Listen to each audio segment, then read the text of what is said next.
Explican como ningún otro conjunto de ideas puede hacerlo la sociedad en la que vivimos. Dan sentido a un mundo asolado por crisis, a su pobreza en medio de la abundancia, a sus golpes de Estado y dictaduras militares, a la forma en que inventos maravillosos pueden enviar a millones a las colas de paro, a las democracias que subsidian torturadores y de estados socialistas que amenazan mutuamente a sus pueblos con misiles nucleares. Mientras tanto, los pensadores del establishment que tanto se burlan de las ideas marxistas se persiguen unos a otros en un loco juego de gallina ciega, sin entender nada y explicar menos. Pero aunque el marxismo no es difícil, existe un problema para el lector que se topa con los escritos de Marx por primera vez.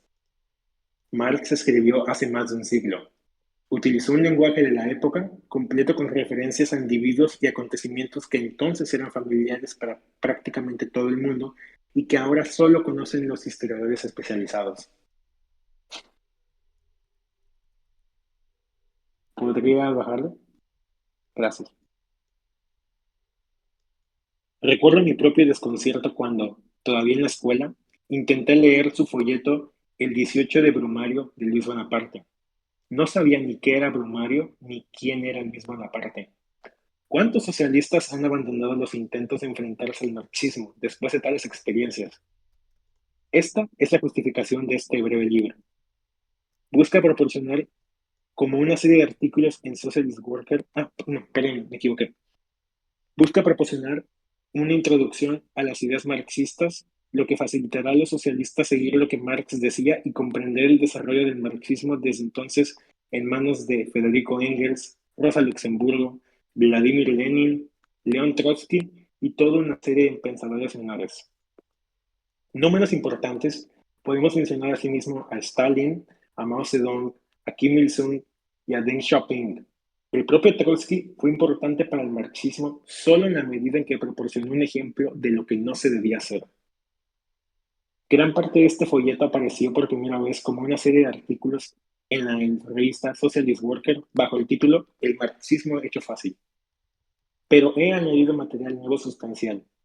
He extraído un poco de estos de dos intentos anteriores de ofrecer una exposición sencilla de las ideas marxistas, el significado del marxismo de Duncan Hallas y la serie sobre educación marxista del Partido Socialista de los Trabajadores de Norwich. Un último punto. El espacio me ha impedido abordar en este folleto algunas partes importantes del análisis marxista del mundo moderno. He incluido una sección sustancial de lectura adicional al final. Segundo capítulo, ¿por qué necesitamos a la teoría marxista? ¿Para qué necesitamos la teoría? Sabemos que hay una crisis, sabemos que nuestros empleadores nos están robando, sabemos que todos estamos enojados, sabemos que necesitamos el socialismo. Todo lo demás es solo para los intelectuales. A menudo se escuchan palabras como estas de socialistas militantes y sindicalistas. Estos puntos de vista son fuertemente alentados por los antisocialistas, que intentan dar la impresión de que el marxismo es una doctrina oscura, complicada y aburrida. Las ideas socialistas, dicen, son abstractas. Puede que parezcan correctas en la teoría, pero en la vida real el sentido común nos dice algo completamente distinto. El problema con esos argumentos es que las personas que los presentan suelen tener una teoría, entre comillas, propia, incluso si se niegan a reconocerla. Hágales cualquier pregunta sobre la sociedad e intentarán responderle con alguna generalización. Algunos ejemplos, como la gente es egoísta por naturaleza. Cualquiera puede llegar a la cima si se esfuerza lo suficiente. Si no fuera por los ricos, no habría dinero para dar trabajo al resto de nosotros.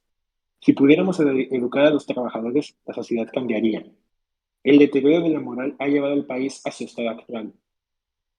Escuche cualquier discusión en la calle, en el autobús, en la cantina. Escuchará docenas de dichos similares. Todos y cada uno de ellos contienen una visión de por qué la sociedad es como es y de todas estas opiniones son teorías de la sociedad. Cuando la gente dice que no tiene una teoría, lo único que realmente quiere decir es que no han aclarado sus puntos de vista. Esto es particularmente peligroso para cualquiera que esté intentando cambiar la sociedad, porque los periódicos, la radio, la televisión Nos llenan continuamente la mente con intentos de explicar el caos en el que se encuentra la sociedad. Ellos esperan que aceptemos lo que dicen sin pensar más en los problemas, pero no se puede luchar eficazmente para cambiar la sociedad a menos que se reconozca lo que hay de falso en todos estos diferentes argumentos. Esto se mostró por primera vez hace 150 años. En las décadas de 1830 y 1840, el desarrollo de la industria en zonas como el noreste de Inglaterra atrajo a cientos de miles de hombres, mujeres y niños a empleos miserablemente remunerados. Sirvieron obligados a soportar condiciones de vida de una miseria increíble. Comenzaron a luchar contra esto con las primeras organizaciones de trabajadores en masa, los primeros sindicatos y en Gran Bretaña, el primer movimiento por los derechos políticos de los trabajadores, el cartismo. Junto a estos movimientos estaban los primeros pequeños grupos de personas dedicados a conquistar el socialismo. Inmediatamente surgió el problema de cómo el movimiento obrero podría lograr su objetivo. Algunas personas dijeron que era posible persuadir a los gobernantes de la sociedad para que cambiaran las cosas por medios pacíficos. La fuerza moral de un movimiento masivo y pacífico garantizaría que se otorgaran beneficios a los trabajadores. Cientos de miles de personas se organizaron, manifestaron y trabajaron para construir un movimiento sobre la base de tales puntos de vista, solo para terminar derrotados y desmoralizados. ¿Podrías dejar tu cursor encima del pie de nota para que aparezca sin... No, no, o sea, nomás tienes que poner el cursor encimita y aparece el texto que es... Esa, gracias. Conocido como socialismo utópico, ver a Robert Owen, a Saint-Simon y a Charles Fourier. Ellos creyeron que construyendo fábricas más agradables para los empleados, todos los demás capitalistas estarían convencidos de hacer lo mismo cuando vieran cuán más agradables y productivas eran estas fábricas. No funcionó. Otros reconocieron la necesidad de utilizar la fuerza física, pero pensaron que esto podría lograrse mediante grupos conspiradores bastante pequeños, aislados del resto de la sociedad. Esto también llevó a decenas de miles de trabajadores a luchas que terminaron en derrota y desmoralización. Ver a Auguste Blanqui. Otros creían que los trabajadores podrían lograr sus objetivos mediante la acción económica, sin enfrentarse al ejército y a la policía. Una vez más, sus argumentos llevaron a acciones masivas. En Inglaterra, en 1842, tuvo lugar la primera huelga general del mundo en las zonas industriales del norte, en las que decenas de miles de trabajadores resistieron durante 4 semanas hasta que el hambre y las privaciones los obligaron a volver a trabajar. Denme un segundo, compañeros.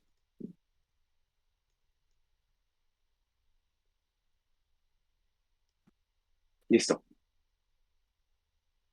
Fue hacia el final de la primera etapa de las luchas obreras derrotadas en 1848 cuando el socialista alemán Karl Marx explicó plenamente sus propias ideas en su folleto el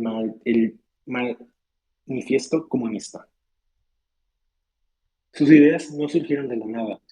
Intentaron proporcionar una base para abordar todas las cuestiones que había planteado el movimiento obrero de la época. Las ideas que desarrolló Marx siguen siendo relevantes hoy en día. Es estúpido decir, como hacen algunas personas, que deben estar obsoletos porque Marx los escribió por primera vez hace más de 150 años. De hecho, todas las nociones de sociedad que Marx defendió están todavía muy extendidas. Así como los cartistas discutían sobre la fuerza moral o la fuerza física, los socialistas hoy discuten sobre el camino parlamentario o el camino revolucionario.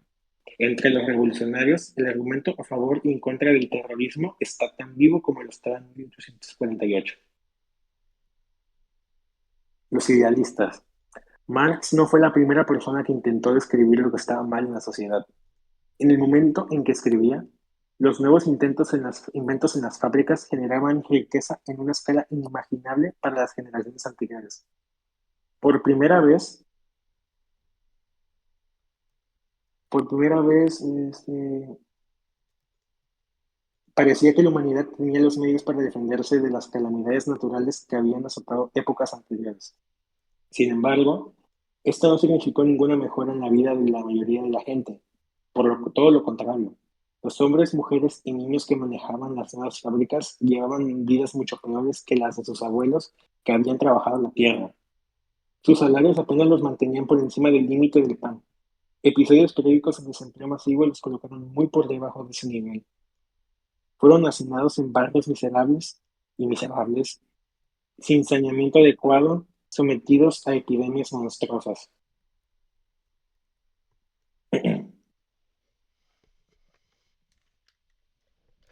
En lugar de que el desarrollo de la civilización trabajara felicidad y bienestar generales, estaba dando lugar a una mayor miseria.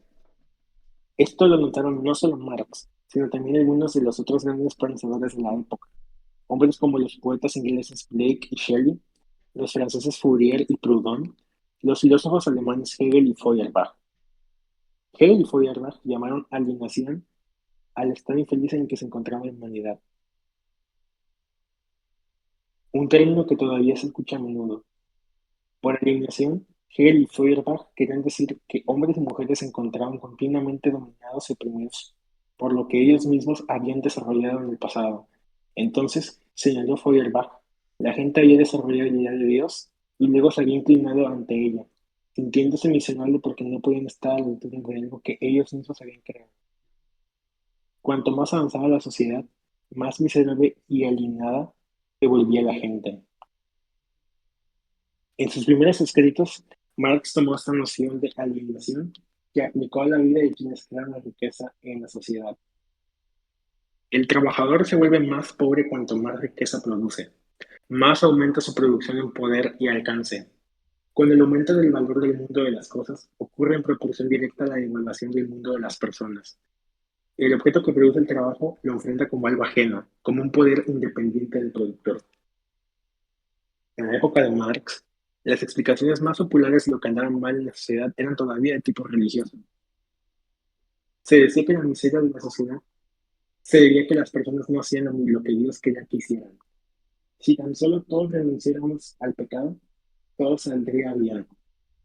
Hoy en día se escucha a menudo una opinión similar, aunque por lo general pretende ser no religiosa. Esta es la afirmación de que para cambiar a la sociedad, primero debes cambiarte a ti mismo.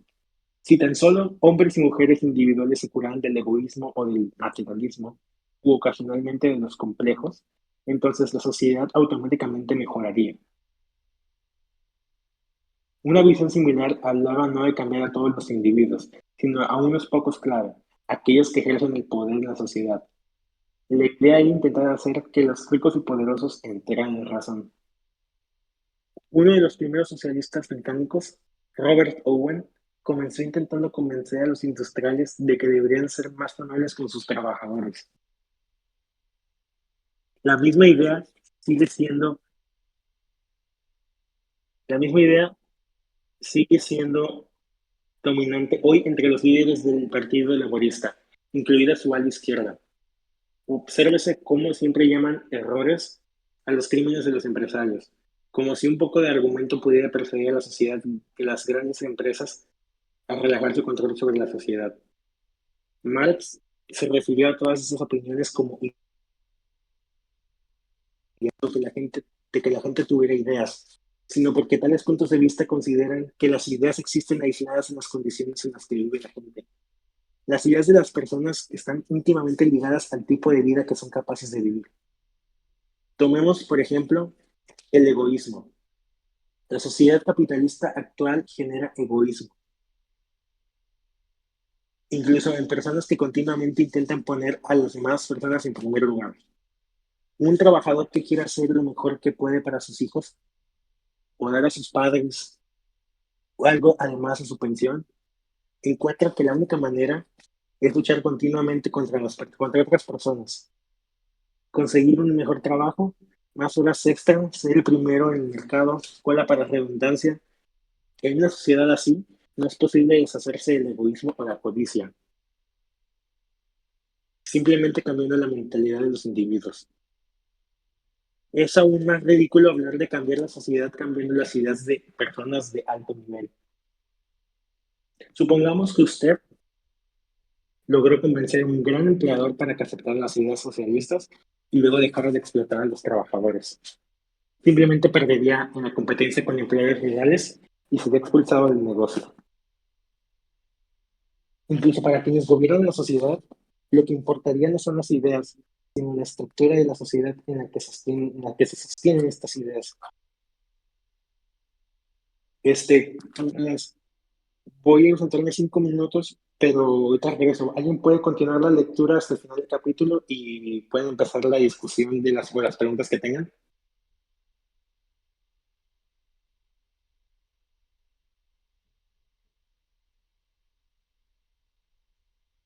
¿Hola? Entonces terminaremos en este capítulo hasta No, no, pie no, de... o sea, ese capítulo sí, y luego sigue la parte si alguien tiene preguntas, pero regreso en 5 minutos. Nomás si alguien puede terminar de leerlo en lo que o me ocupo de lo que tengo que hacer. Ah, ok.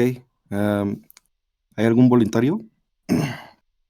Y yo podría decir, Vale.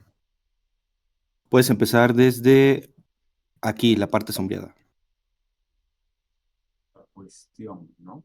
Sí, justamente aquí. La cuestión se puede plantear de otra manera. Las ideas son las que cambian la sociedad. ¿De dónde vienen? Vivimos en un cierto tipo de sociedad. Las ideas difundidas por la prensa, la televisión, el sistema educativo, etcétera, defienden este tipo de sociedad. ¿Cómo alguien ha podido desarrollar ideas completamente diferentes? Porque sus experiencias cotidianas contradicen las ideas oficiales de nuestra sociedad. Por ejemplo, no se puede explicar por qué muchas menos personas son religiosas hoy que hace 100 años, simplemente en el término del éxito de la propaganda atea. Hay que explicar por qué la gente escucha las ideas ateas de una manera que no lo hacía hace 100 años. De manera similar, si se quiere explicar el impacto de los grandes hombres, hay que explicar por qué otras personas aceptan seguirlos. No sirve de nada decir eso. Por ejemplo, Napoleón o Lenin cambiaron la historia sin explicar por qué millones de personas estaban dispuestas a hacer lo que sugerían. Después de todo, no eran hipnotizadores de masas. Algo en la vida de la sociedad en cierto momento llevó a las personas a sentir que lo que sugerían parecía correcto. Solo puedes entender cómo las ideas cambian la historia si entiendes de dónde provienen y por qué la gente las acepta. Eso significa mirar hacia más allá de las ideas, hacia las condiciones materiales de la sociedad en la que ocurren. Por eso Marx insistió, no es la conciencia la que determina el ser, sino el ser social el que determina la conciencia. Eso sería todo. Perfecto. Pues ya creo que ya esto es el otro capítulo. Entonces ahorita esperamos a Dragón o también podemos empezar ya la sesión de preguntas. Si quieren pueden ir empezando con preguntas. Ahorita ya, y nada, regreso.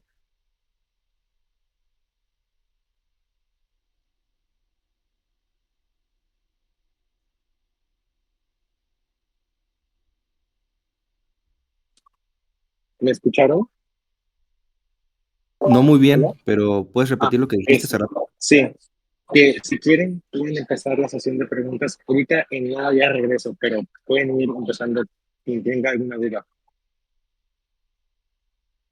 Vale, ¿alguien dentro de la llamada tiene preguntas? Y la podemos discutir entre todos. Y tal vez yo algunos comentarios, preguntas, ¿no? Como para ir pasando, ¿no? Lo que se vio. Adelante. Sí, bueno, en primer lugar tal vez comentar sobre la parte inicial que habla sobre esta, se podría decir, este esfuerzo, ¿no? Que debería ser un un proletario socialista, ¿no? Que desea, pues, introducirse en el marxismo. Y muchos de hecho, mucha gente, muchas personas, compañeros, hablan sobre el tema del tiempo, ¿no? Que cada vez es más corto, por evidentes razones, ¿no? Las condiciones en que nos introducimos cada vez más, ¿no? El capitalismo nos quita cada vez más tiempo. Sin embargo, claro, siempre hay pues, un tiempo tiempo, fuera de los labores de producción, pero el tema tal vez entraría, y ahí tal vez una pregunta abierta de cómo darle este tiempo a lo que uno cree que realmente es importante, ¿no? Para cambiar la realidad. Y eso le mandaría, bueno, decidir que tus tiempos libres se dediquen pues al estudio.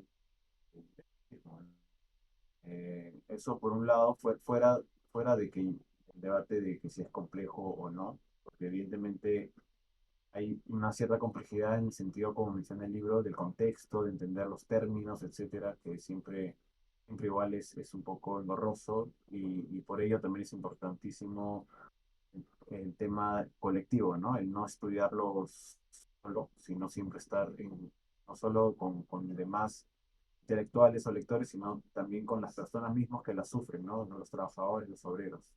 Ese sería mi comentario por el momento.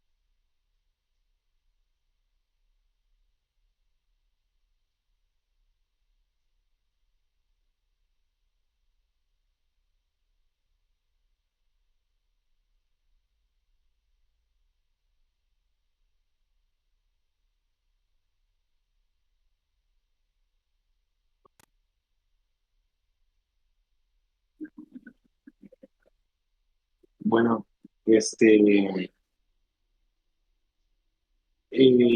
perdón, no entendí. Si fue la pregunta, no la entendí al 100%. La última parte, si era una pregunta, ¿podría repetir lo último,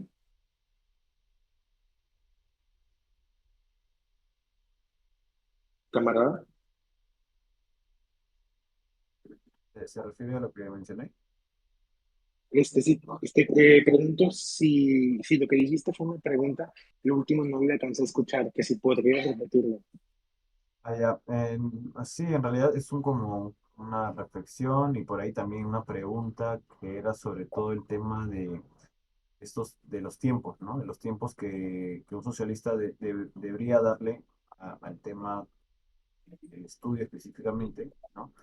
Fuera de que también el estudio no solamente es sentarse a leer o estudiar propiamente dicho, investigar, sino también, bueno, la experiencia misma, ¿no? En la práctica misma de tus labores, o sea, fuera de eso también el tema de cómo concretizar un tiempo específico dentro de tu rutina al estudio, ¿no? Del marxismo, que es fundamental, ¿no?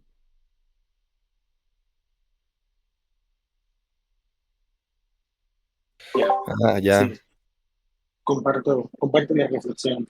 Sí, el estudio no solo involucra leer, sino aprendes a través de la práctica. Yo he tenido una pregunta sobre el concepto de alienación. Sí, vale. Sí, ¿quieres que explique más el concepto? Más sobre este párrafo, que lo voy a leer a continuación, dice que el trabajador se vuelve más pobre cuanto más riqueza produce, más aumenta su producción en poder y alcance. Con el aumento del valor del mundo de las cosas ocurre en proporción directa la devaluación del mundo de las personas. El objeto que produce el trabajo lo enfrenta como algo ajeno, como un poder independiente del productor. Eso quisiera, una explicación más específica. O sea, ¿cómo te alienas de tu producción? O Al de lo que menos en el produces. Ya, sí, entiendo tu pregunta. Bueno, si me equivoco, no, tampoco yo soy tan leído, pero voy a intentar contestar la pregunta. Si alguien ve que comete algún error grave en el momento de contestarla, siéntose libre de corregirme, pero a lo que yo entiendo por este párrafo, está explicando que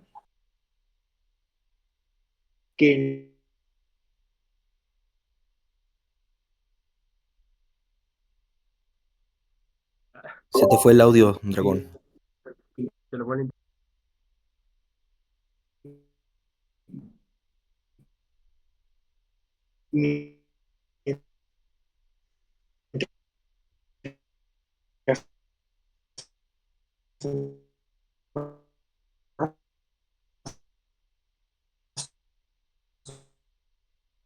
Se te está entrecortando. Y a partir de que no, pero vas generando más capital. Dragón, ¿Alguien me escucha? dragón, se te fue el audio. Se te fue el audio, o sea, se te cortó Hola, todo. Se te fue el- hola, Sí, se te hola, cortó ¿me escuchan? justamente cuando empezaste. Ok, bueno, bueno, ¿me escuchan bien? Ahora sí te Ahora escuchamos bien. Ok, bueno, lo que estaba diciendo es que, por lo que yo entiendo de la frase, es que cuando tú produces mercancías, generas capital. Y esta generación de capital es lo que va haciendo que el sistema de producción vaya cada vez llegando más a límites, a los extremos, que si va descendiendo la tasa si va decreciendo la tasa de ganancia, o que si el desarrollo del capitalismo llega al punto del imperialismo. Yo siento que lo que la frase se refiere es que cada vez se va más, como cada vez se va llegando más al extremo del desarrollo del sistema de producción. Las contradicciones, aparte de que se agudizan más, se, se, uno empieza a ver cómo sus condiciones empeoran y cómo lo que va creando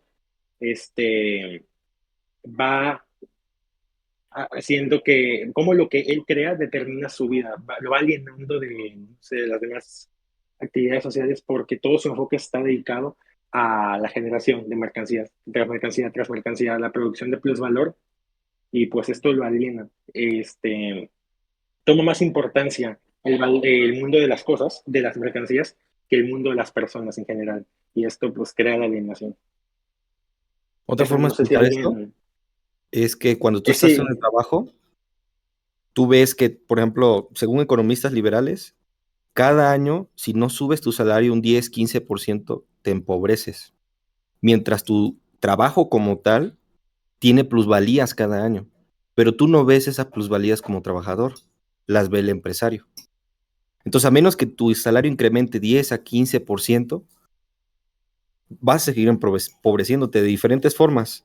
Primero es la inflación, la comida cada vez sube de precio, y si tienes rentas y rentas, cada año te suben un 10, si es que la persona que te renta es mala onda, o un 2%. Entonces, todos tus gastos como tal nominales de vida se siguen aumentando mientras tu salario se mantiene constante. Yo creo que aquí va lo que él trató de decir.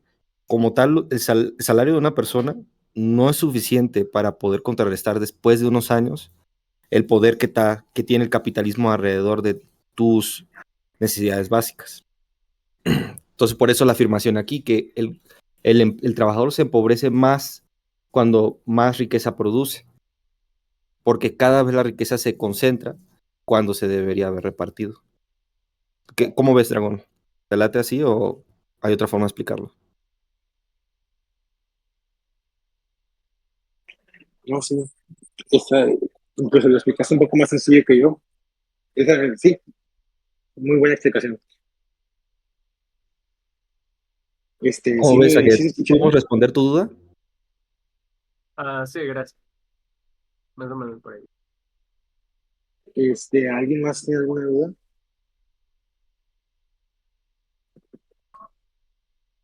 A mí lo que se me hizo interesante fue este apartado. A ver, fue que en un principio nunca llegaron para la solución de Lenin, sino que empezaron por que buscaran que el capitalista o el empresario en ese entonces tuviera concesiones con los trabajadores. Pero al intentar eso fracasaron y eso se me hace muy interesante eso, de que la gran mayoría de personas cuando encuentran un problema siempre buscan una concesión para arreglarlo, pero no siempre las concesiones llegan a tener la respuesta. Es como una reflexión mía, ¿no? Fue muy interesante Sí, leer eso en texto. sí, sí, sí, sin algo que obligue en este caso, el capitalista, a conceder eso, a dar la concesión, pues realmente no tiene un motivo para darlo. No, no está en juego su posición, de la clase dominante, entonces no tiene por qué darla, no ocupa darla, no se ve en riesgo, entonces lo más probable es que no tenga éxito, a diferencia de otros ejemplos en donde sí hay una presión y hay un cierto riesgo de peligro para el capitalista, en donde sí se ve forzada a dar la concesión. Y luego la otra parte interesante es esto, ¿no? Por ejemplo, esta parte del párrafo dice, las ideas de las personas están íntimamente ligadas al tipo de vida que son capaces de vivir. Tomemos, por ejemplo, el egoísmo. La sociedad capitalista actual genera egoísmo, incluso en personas que continuamente intentan poner a los demás en primer lugar. Eso se me hace interesante porque es una afirmación que usualmente escucho a mi alrededor y también en el trabajo, ¿no? Deme un segundo.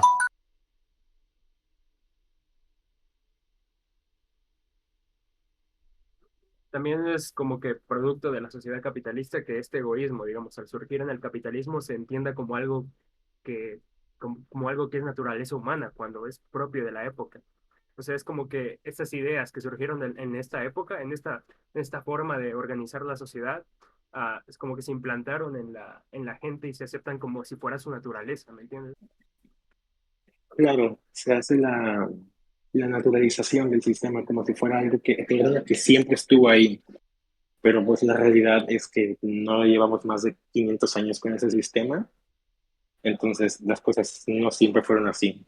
Pero explicando más en la idea del egoísmo que se genera en la sociedad, pues es una muy buena explicación de cómo el propio sistema, a pesar de que tú busques lo contrario, te obliga a hacer cosas que tú no quieres, te fuerza.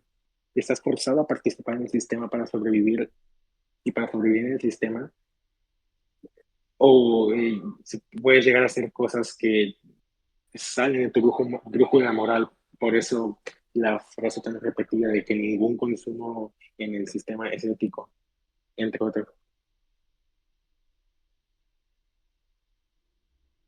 Listo, ya regresé. Sí, pero sí, lo que se me hace interesante fue del párrafo que como tal la sociedad nos forza a ser egoístas, mientras las personas que ven eso piensan que la sociedad es egoísta de por sí, por naturaleza, cuando... Ay, deme unos minutos.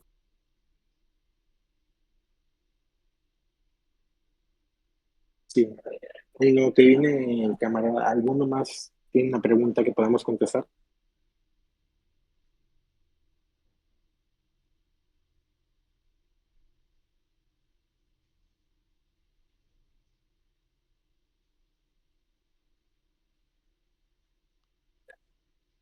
Bueno, si no, pues lo esperamos y cuando regrese podemos seguir con el segundo capítulo.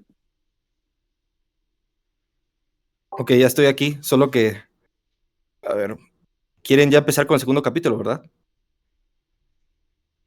Listo, ya lo tengo aquí puesto.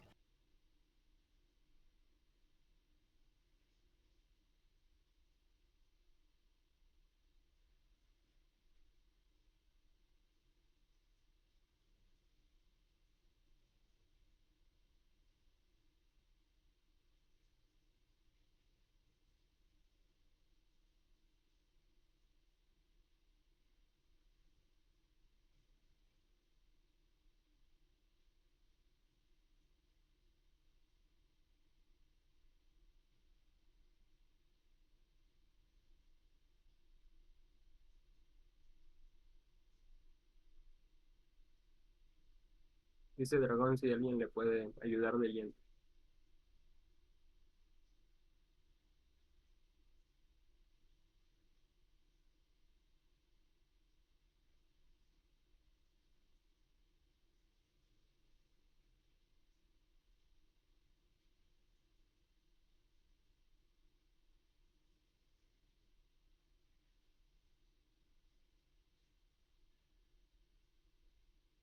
Yo deme unos segundos, ahorita regreso.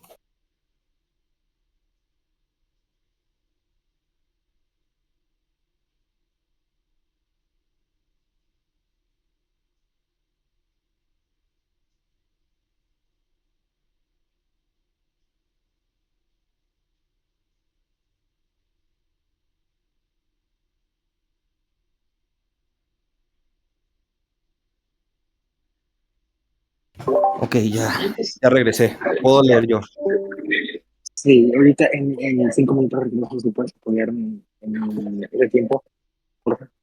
Sí, te apoyo con la lectura hasta que puedas regresar. Vale, entonces empezamos por aquí. Las ideas por sí solas no pueden cambiar la sociedad. Este fue una de las primeras conclusiones de Marx. Como muchos pensadores anteriores a él, insistió en que para comprender la sociedad había que ver a los seres humanos como parte del mundo material. El comportamiento humano estaba determinado por fuerzas materiales, al igual que el comportamiento de cualquier otro objeto natural. El estudio de la humanidad era parte del estudio científico del mundo natural. A los pensadores con tales puntos de vista se les llaman materialistas. Marx consideraba el materialismo como un gran paso adelante respecto a las diversas nociones religiosas e idealistas de la historia. Significaba que se podía argumentar científicamente sobre el cambio de las condiciones sociales, que ya no se dependía de orar o del cambio espiritual de las personas. La sustitución del idealismo por el materialismo fue la sustitución del misticismo por la ciencia, pero no todas las explicaciones materialistas del comportamiento humano son correctas. Así como ha habido teorías científicas erróneas en biología, química o física, también ha habido intentos equivocados de desarrollar teorías científicas de la sociedad. Aquí hay algunos ejemplos. Una visión materialista no marxista y muy extendida sostiene que los seres humanos somos animales que se comportan naturalmente de ciertas maneras. Así como está en la naturaleza de los lobos matar o en la naturaleza de las ovejas ser plácidos, también está en la naturaleza de los hombres ser agresivos, dominantes, competitivos y codiciosos. Y se da a entender que las mujeres son mansas, sumisas, diferentes y pasivas. Una formulación de esta visión se encuentra en el bestseller The Naked Ape. Las conclusiones que se extraen de tales argumentos son casi invariablemente reaccionarias. Se dice que si los hombres son agresivos por naturaleza, entonces no tiene sentido intentar mejorar la sociedad. Las cosas siempre saldrán igual. Las revoluciones siempre fracasarán. Pero la naturaleza humana, de hecho, varía de una sociedad a otra. Por ejemplo, la competitividad que se da por sentada en nuestra sociedad apenas existía en muchas sociedades anteriores. Cuando los científicos intentaron por primera vez aplicar pruebas de coeficiente intelectuales a los indios Sioux, descubrieron que los indios no podían entender por qué no debían ayudarse unos a otros a encontrar las respuestas. La sociedad en la que vivían hacía hincapié en la cooperación, no en la competencia. Lo mismo con la agresividad. Cuando los esquimales conocieron a los europeos por primera vez, no podían encontrar ningún sentido a la noción de guerra.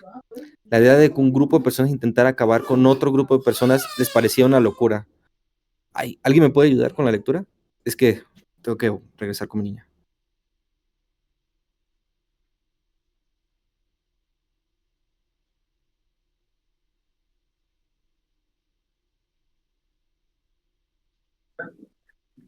Hola, ya regresé, ya puedo seguir leyendo. Este, ok, ya vi dónde nos quedamos. Sí, yo me quedé aquí en lo mismo con la agresividad. Solo Sí, que, sí, ayúdame, ¿no? sí. En nuestra sociedad se considera natural que los padres amen y protejan a sus hijos. Sin embargo, en la antigua ciudad griega de Esparta, se,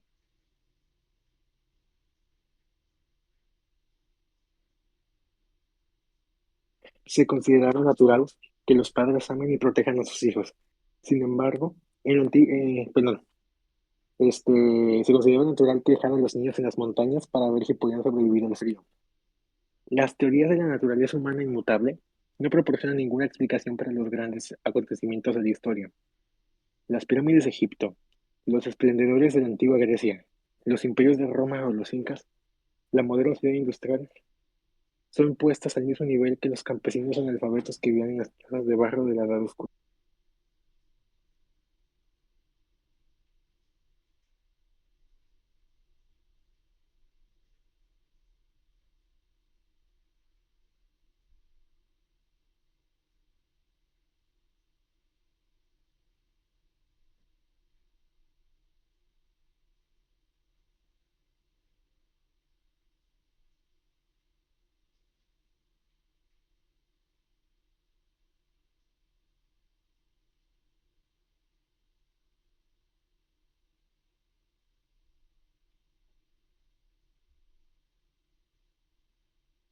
Ahora sí, perdón, camaradas. Este, lo único que importa es el diseño desnudo, no las magníficas civilizaciones que el cine ha construido. Es irrelevante que algunas formas de sociedad logren alimentar a los simios, mientras que otras hagan morir de hambre a millones. Mucha gente acepta una teoría materialista diferente, que enfatiza la forma en que es posible cambiar el comportamiento humano.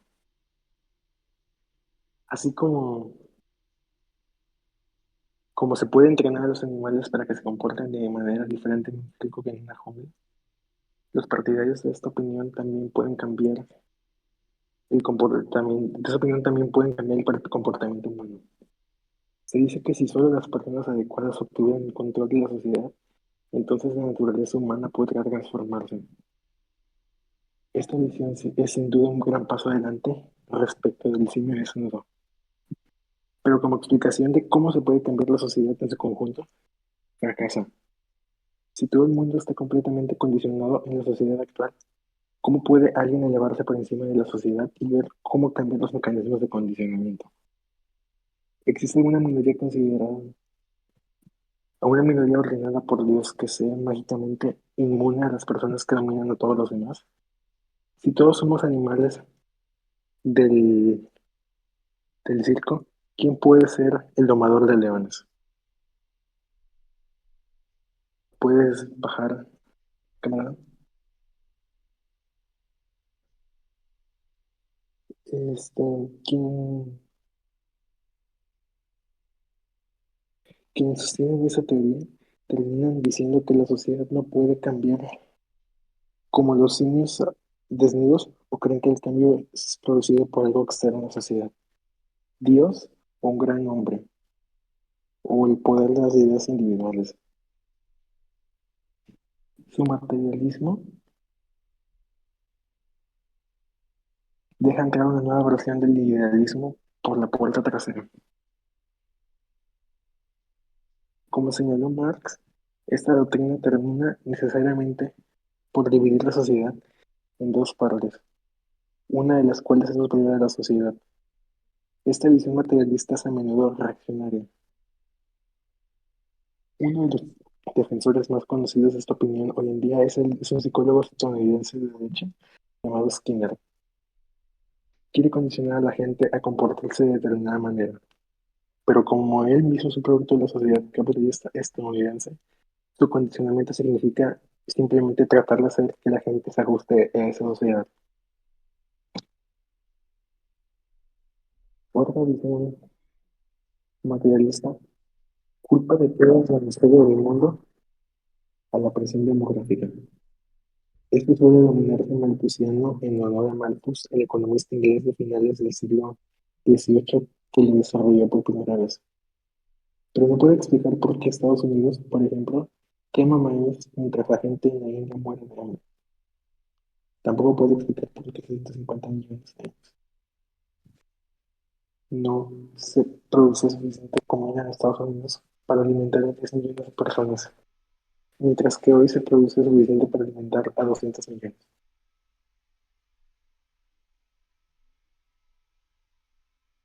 Se olvida que que alimenta, cada boca extra que alimenta es también una persona extra capaz de trabajar y crear riqueza.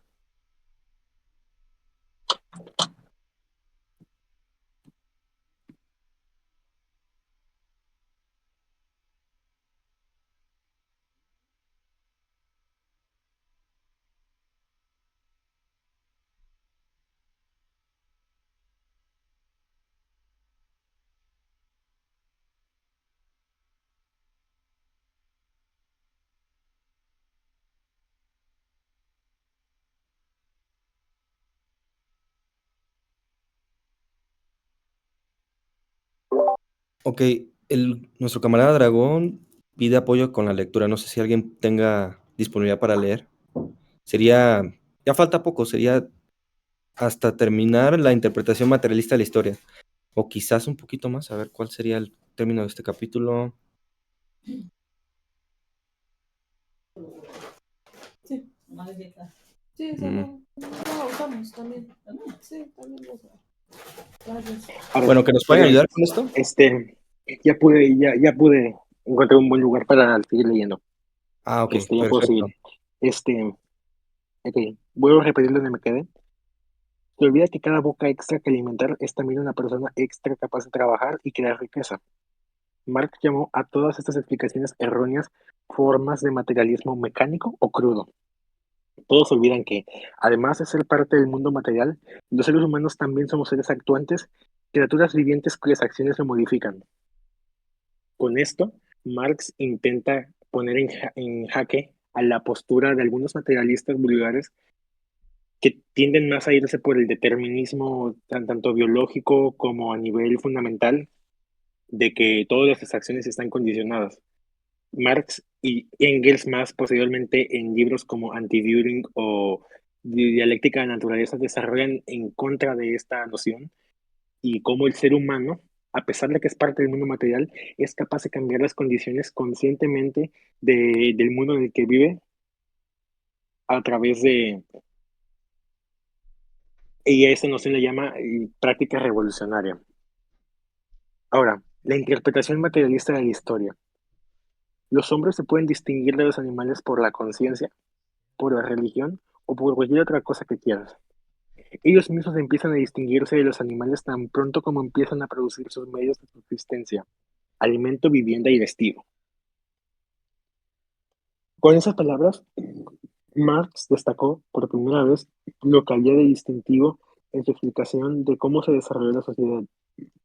Los seres humanos son animales que descienden de criaturas parecidas a los simios. Como otros animales, su primera preocupación es alimentarse y protegerse del clima. La forma en que otros animales hacen esto depende de su estructura biológicamente heredada. Un lobo se mantiene vivo persiguiendo y matando a su presa, en formas determinadas por sus instintos biológicamente heredados. Mantiene el calor en las noches frías gracias a su pelaje. Cría a sus cachorros según patrones de comportamiento heredados. Pero la vida humana no está determinada por esta manera. Los humanos que vagaron por la Tierra hace 100.000 o 30.000 años vivieron vidas muy diferentes a las nuestras. Vivían en cuevas o agujeros en el suelo. No tenían recipientes para guardar comida ni agua. Dependían para su alimentación de recolectar bayas o arrojar piedras a los animales salvajes. No sabían escribir ni contar más allá de los dedos de las manos. No tenían conocimiento real de lo que sucedía más allá de su vecindario inmediato o de lo que habían hecho sus antepasados. Sin embargo, físicamente su composición hace 100.000 años era similar a la del hombre moderno, y hace 30.000 años era idéntica. Si lavaras y afeitaras a un hombre de las cavernas, le pusieras un traje y lo pasearas por la calle principal, nadie lo consideraría fuera de lugar. Como ha señalado el arqueólogo C. Gordon Child, camarada, ¿puedes bajarle?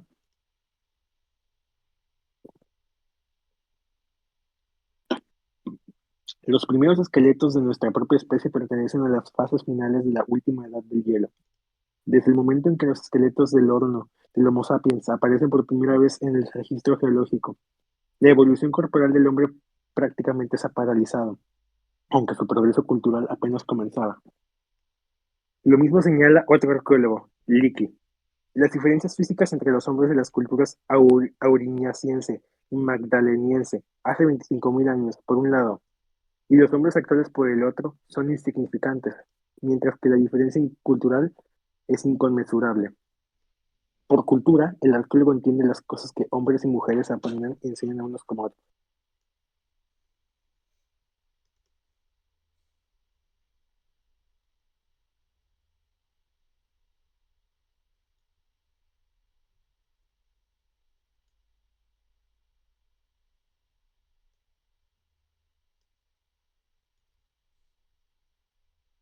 Ahí está, y enseñan a unos como a otros. Cómo hacer ropa con pieles solana, cómo hacer vasijas de barro, cómo hacer fuego, cómo construir casas, etcétera, a diferencia de aquellas cosas que los animales saben instintivamente. Las vidas de los primeros humanos ya eran muy diferentes a las de otros animales, porque pudieron utilizar las características físicas peculiares de los humanos, cerebros grandes, extremidades anteriores capaces de manipular objetos, para comenzar a moldear su entorno para adaptarlo a sus necesidades. Esto significa que los humanos podían adaptarse a una amplia gama de condiciones diferentes sin ningún cambio en su constitución física. Los humanos ya no reaccionaban simplemente a las condiciones que los rodeaban, podrían actuar sobre esas condiciones y comenzar a cambiarlas en su propio beneficio. Al principio utilizaban palos y piedras para atacar a las fieras, encendían antorchas con fuegos naturales para obtener calor y luz, se cubrían con vegetación y pieles animales. Durante muchas decenas de miles de años aprendieron a hacer fuego ellos mismos, a dar forma a piedras con otras piedras, a cultivar alimentos a partir de semillas que ellos mismos habían plantado, a almacenarlos en vasijas de arcilla y a domesticar ciertos animales. Hace relativamente poco tiempo, hace apenas 5.000 años, en medio millón de años de historia humana, aprendieron el secreto de convertir minerales en metales que podían transformarse en herramientas fiables y armas eficaces. Cada uno de estos avances tuvo un impacto enorme, no solo de facilitar que los humanos se alimentaran y vistieran, sino también al transformar la organización misma de la vida humana. Desde el principio, la vida humana fue social. Solo el esfuerzo conjunto de varios humanos podría permitirles matar a las bestias, recolectar comida y mantener encendido el fuego. Tuvieron que cooperar. Esta estrecha y continua cooperación también los llevó a comunicarse emitiendo sonidos y desarrollando lenguajes. Al principio los grupos sociales eran simples, no había suficientes productos de crecimiento natural en ninguna parte para sustentar a grupos humanos de más de quizás un par de docenas. Había que poner todo el esfuerzo en las tareas básicas de conseguir comida, por lo que todos hacían el mismo trabajo y vivían el mismo tipo de vida. Sin medios para almacenar cantidades de alimentos, no podía haber propiedad privada ni divisiones de clases, ni había ningún botín que pudiera generar un motivo para la guerra. Hasta hace unos años, todavía había cientos de sociedades en muchas partes diferentes del mundo, donde este todavía era el patrón. Entre algunos de los indios de América del Norte y del Sur, algunos de los pueblos de África Ecuatorial y el Océano Pacífico, y los aborígenes de Australia. No es que estas personas fueran menos inteligentes que nosotros o tuvieran una mentalidad más primitiva. Los aborígenes australianos, por ejemplo, tuvieron que aprender a reconocer literalmente miles de plantas y los hábitos de decenas de animales diferentes para poder sobrevivir. El antropólogo profesor Firth ha descrito cómo las tribus australianas conocen los hábitos, las marcas, las zonas de reproducción y las fluctuaciones estacionales de todos los animales, peces y aves comestibles de sus zonas de caza. Conocen las propiedades externas y algunas de las menos obvias de las rocas, piedras, ceras, gomas, plantas, fibras y cortezas. Saben hacer fuego, saben aplicar calor para aliviar el dolor, detener las hemorragias y retrasar la putrefacción de los alimentos frescos. Y también utilizan el fuego y el calor para endurecer unas maderas y ablandar otras. Saben algo al menos de las fases de la luna, del movimiento de las mareas, de los ciclos planetarios y de la secuencia y duración de las estaciones. Han correlacionado fluctuaciones climáticas como los sistemas de viento, los patrones anuales de humedad y temperatura y los flujos en el crecimiento y la presencia de especies naturales. Además, hacen un uso inteligente y económico de los subproductos de los animales sacrificados para alimentarse. Se come la carne del canguro, los huesos de las piernas se utilizan para fabricar herramientas de piedra y como alfileres.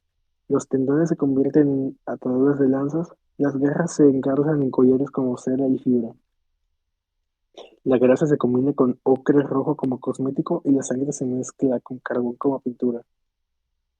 Tienen algunos conocimientos de principios mecánicos simples y recortarán un boomerang una y otra vez para darle la curva correcta. Ellos eran mucho más inteligentes que nosotros a la hora de afrontar los problemas de supervivencia en el desierto australiano. Lo que no habían aprendido era a plantar semillas y cultivar sus propios alimentos, algo que nuestros propios antepasados aprendieron hace solo unos 5.000 años, después de estar en la Tierra 100 veces ese periodo. El desarrollo de nuevas técnicas de producción de riqueza, los medios de vida humana, siempre han dado lugar a nuevas formas de cooperación entre humanos, a nuevas relaciones sociales. Por ejemplo, cuando la gente aprendió por primera vez a cultivar sus propios alimentos, plantando semillas y domesticando animales y a almacenarlos en vasijas de barro, se produjo una revolución completa en la vida social, llamada por los arqueólogos la Revolución Neolítica. Los humanos ahora tienen que cooperar juntos para limpiar la tierra y cosechar alimentos, así como para cazar animales. Pueden vivir juntos en cantidades mucho mayores que antes. podían almacenar alimentos y podían comenzar a intercambiar bienes con otros asentamientos. Las primeras ciudades podían desarrollarse. Por primera vez existía la posibilidad de que algunas personas llevaran vidas que no implicaran simplemente proporcionar alimentos. Algunas se especializarían en hacer vasijas, otras en extraer pedernales y más tarde metal para herramientas y armas. Otras en llevar a cabo tareas administrativas elementales para el asentamiento en su conjunto. Lo que es más inquietante es que el excedente de alimentos almacenado proporcionó un motivo para la guerra. La gente ya comenzó por descubrir nuevas formas de lidiar con el mundo que los rodeaba o de adaptar la naturaleza a sus necesidades. Pero en el proceso, sin proponérselo, habían transformado la sociedad en la que vivían y con ellas sus propias vidas.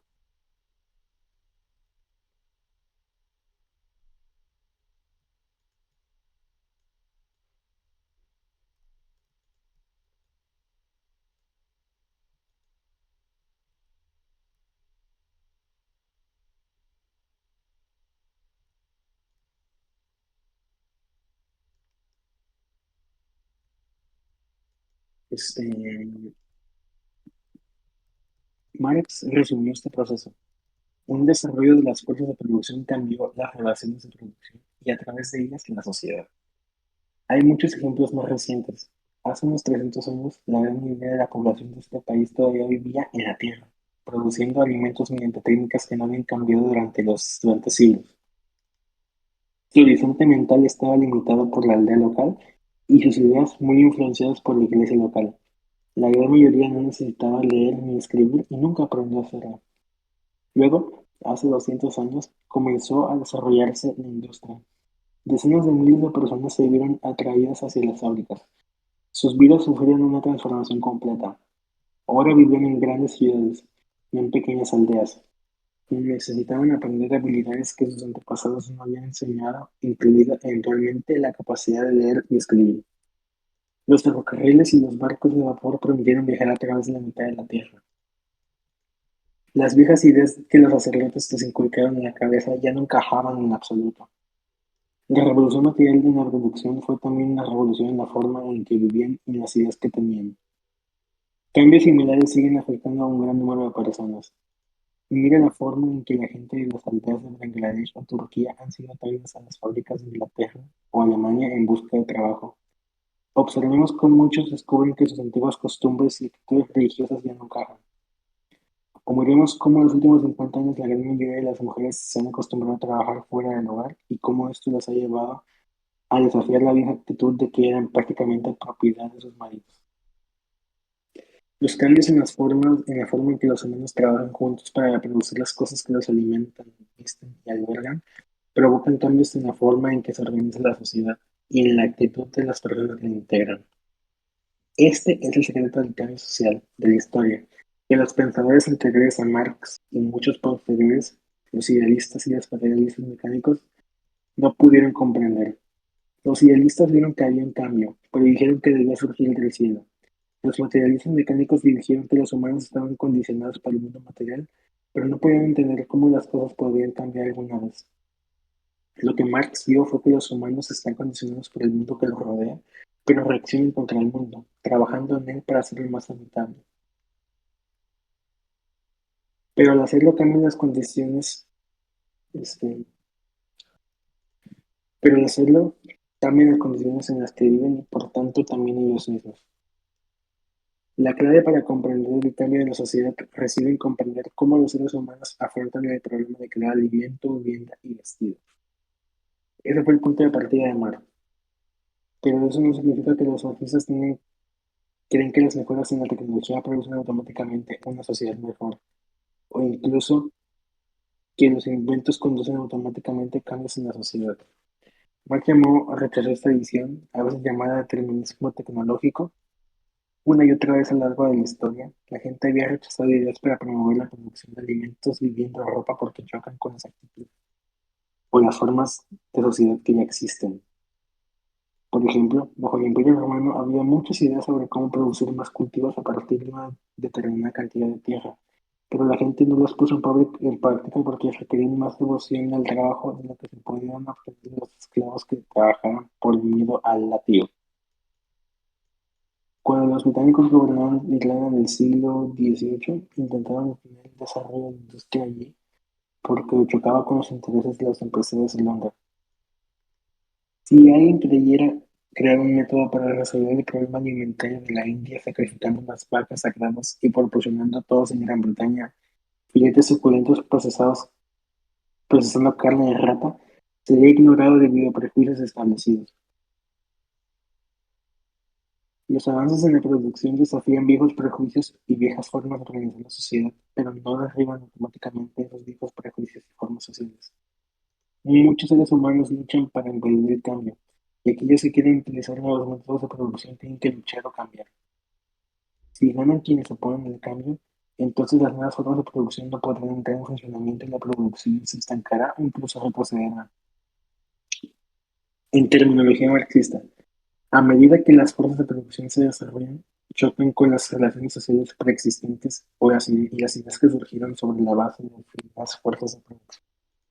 O las personas identificadas con las nuevas fuerzas identifican este choque, o lo hacen aquellas identificadas con el viejo sistema. En un caso, la sociedad avanza, en el otro permanece estancada o incluso retrocede.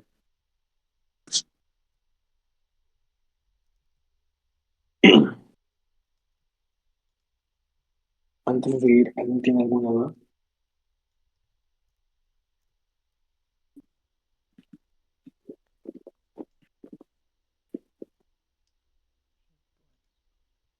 ¿Alguien quiere comentar algo?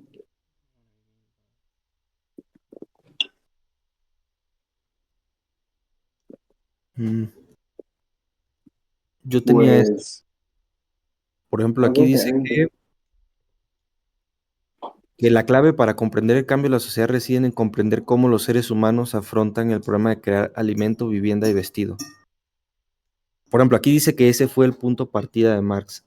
O sea, ¿Marx llega a ver esto a través de Alemania o cómo él llega a este punto? Es lo que se me hace interesante.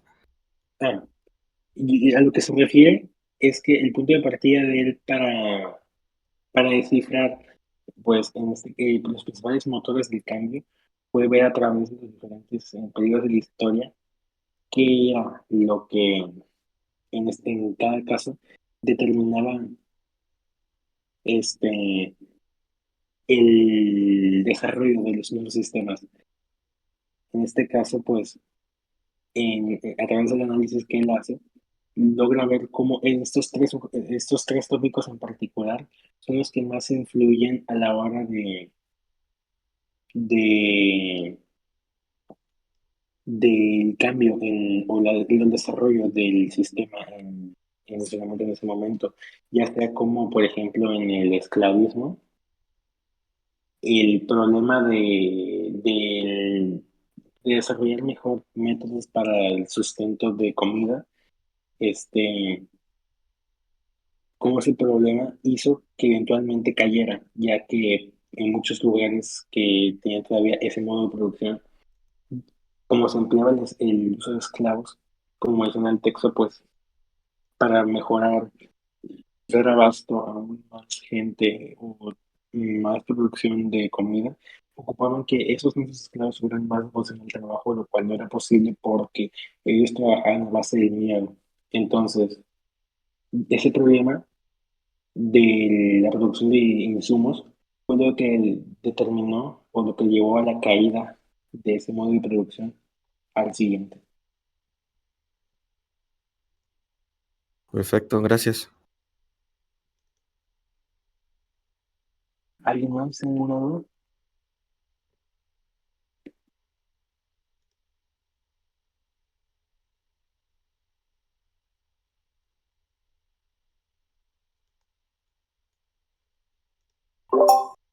Pues yo creo que podemos continuar, ¿o cómo ves, Dragón?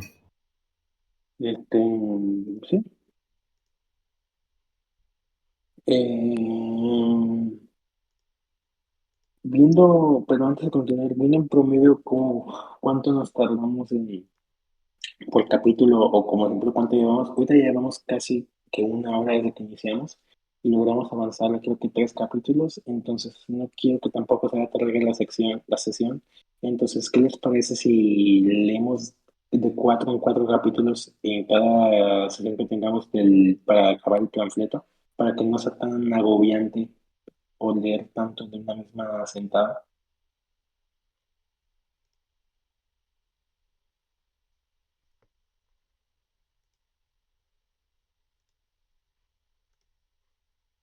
Hola.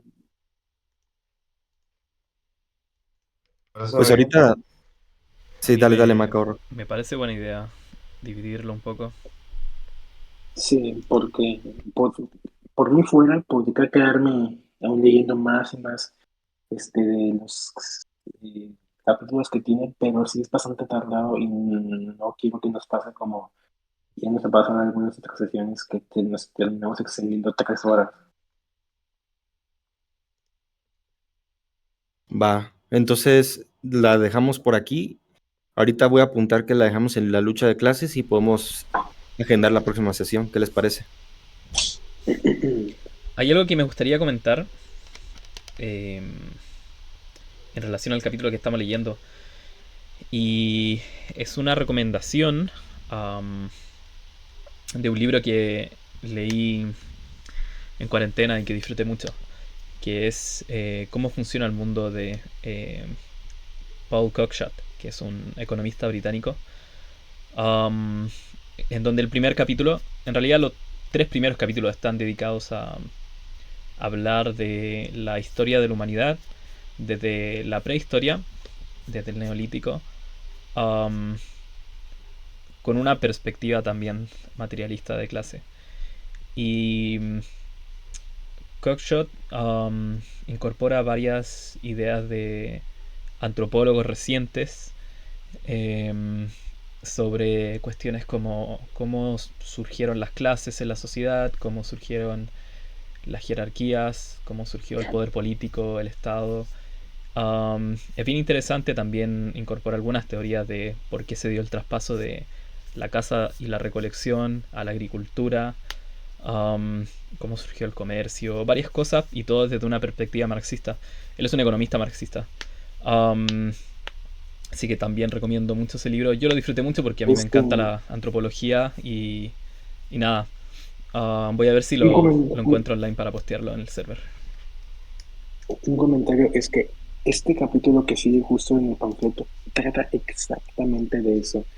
Explica el desarrollo de la sociedad y cómo se creó en las clases, que implica la creación de las clases, pues el Estado, la explotación del Estado, los modos de producción. Este capítulo justamente trata de eso. Y entonces, por si alguien quiere más expandir en lo que va a tratar el capítulo que sigue, pues el libro que recomienda el camarada, pues es una opción muy, muy recomendable. Pero sí, como está diciendo, yo creo que por hoy lo mejor es dejarlo aquí. Me disculpo con todos por los problemas técnicos que tuve.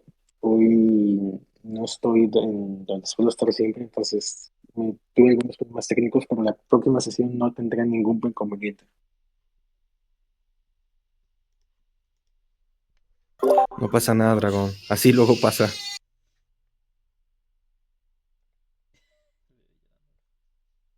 Muy bien, entonces, en la siguiente sesión podemos retomar aquí en este capítulo donde lo dejamos y la próxima sesión será ya mucho más amena, que ya no tenga que estar pausando cada rato porque tuve algún problema. Pero aún así, del todo estuvo muy bien la sesión.